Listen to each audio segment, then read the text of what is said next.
Welcome to my channel Mauri Guru. I hope आप लोग का एग्ज़ाम बहुत अच्छा गया हो। बेसिकली इसमें मैं एनालिसिस करने वाला हूँ नीट 2020 के क्वेश्चन पेपर का। नीट 2020 का क्वेश्चन पेपर का जो पैटर्न था सेम वही 2019 का पैटर्न फॉलो हुआ है। मींस एम्स और जिपर आने के बाद भी नीट के पैटर्न में कोई भी चेंजेस नहीं हुए। किस तरह से क्वेश्चन पेपर का डिफ़िकल्टी लेवल था, फिजिक्स, केमिस्ट्री, बायोलॉजी में किस तरह से सेक्शन वाइज हार्ड, इजी और मीडियम क्वेश्चन पूछे गए थे, पूरा मैं एनालिसिस करूँगा। क्योंकि कम टाइम मिला है, लेकिन मैंने कोशिश की है कि इस कम टाइम में आपको एग्जैक्ट इन्फॉर्मेशन दी जाए। बाकी आप पे डिपेंड करता है, आप भी अपना एक्सपीरियंस ज़रूर शेयर कीजिएगा कि किस तरह से आपने क्वेश्चन पेपर किया, कौन सा पोर्शन आपको डिफ़िकल्ट लगा, ईजी लगा, या आपने कैसा क्वेश्चन पेपर टोटल किया। ये आपसे गुजारिश है, कमेंट बॉक्स में कमेंट ज़रूर करिएगा और मेरी एनालिसिस देखिएगा। और उसके बाद अगर कुछ आपको उसमें लगे कमेंट ज़रूर कीजिएगा। चलिए शुरू करते हैं वीडियो। दोस्तों सबसे पहले बात कर लेते हैं कि एनटीए ने 2020 का क्वेश्चन पेपर दिया कैसे था। सेक्शन वाइज बात करते हैं। बायोलॉजी का जो सेक्शन था वो टाइम कंज्यूमिंग था लेकिन इजी था। जिस तरह से एनटीए 2017 और 2018 2019 में जिस तरह से क्वेश्चन पेपर दिया था सेम वही क्वेश्चन पेपर था। फिजिक्स में अगर मैं बात करूँ तो मॉडरेट टू ईजी था, कुछ पोर्शन को छोड़ के जो डिफ़िकल्ट थे। केमिस्ट्री में मॉडरेट टू ईजी था। ये तो रहा सेक्शन वाइज। अब हम बात कर लेते हैं कि एक एक सब्जेक्ट वाइज किस तरह से क्वेश्चन पूछे गए थे।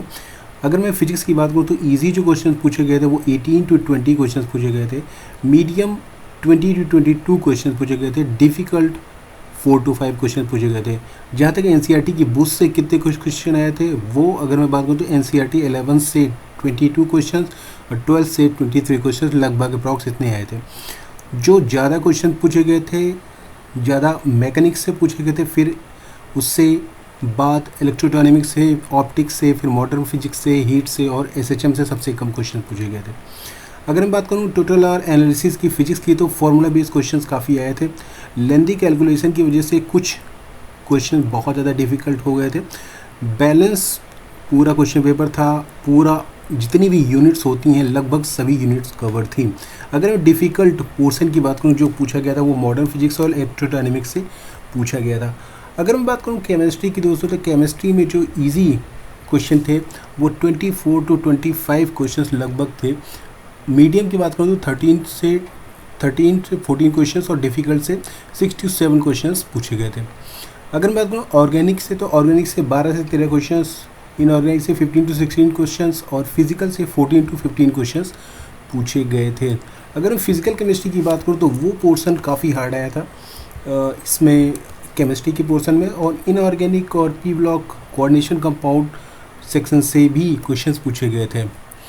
अगर मैं बात करूं दोस्तों अगर बायोलॉजी की बात करें तो बायोलॉजी में जो इजी क्वेश्चन थे वो 55 to 56 क्वेश्चन थे लगभग। मीडियम 27 to 28 और डिफ़िकल्ट 6 to 7 क्वेश्चन पूछे गए थे जो कि एनसीईआरटी से बाहर के भी थे। तो बेसिकली डिफ़िकल्ट जो पोर्शन था वो हमारा ह्यूमन फिजियोलॉजी से काफ़ी टफ क्वेश्चन आए थे और जेनेटिक्स। इसके अलावा अगर मैं बात करूँ जो बायोलॉजी का क्वेश्चन पेपर था वो 11th और 12th की सारी यूनिट जो कि सिलेबस में होता है सारी यूनिट्स कवर थी। डिफ़िकल्टी लेवल जो कि 2019 और 2018 2017 में जो था वो सेम वही डिफ़िकल्टी लेवल था बायोलॉजी का। तो बायोलॉजी में बेसिकली उसी तरह से क्वेश्चंस, उसी तरह का ट्रेंड था जिस तरह से आपके प्रीवियस ईयर्स के ट्रेंड्स थे। तो बेसिकली इसमें डिफ़िकल्ट क्वेश्चंस 6 to 7 थे और कुछ क्वेश्चंस आउट ऑफ एनसीईआरटी भी थे, वो डिफ़िकल्ट क्वेश्चंस के अंतर्गत आते थे। बेसिकली ये टोटल रहा एनालिसिस दोस्तों। इस तरह से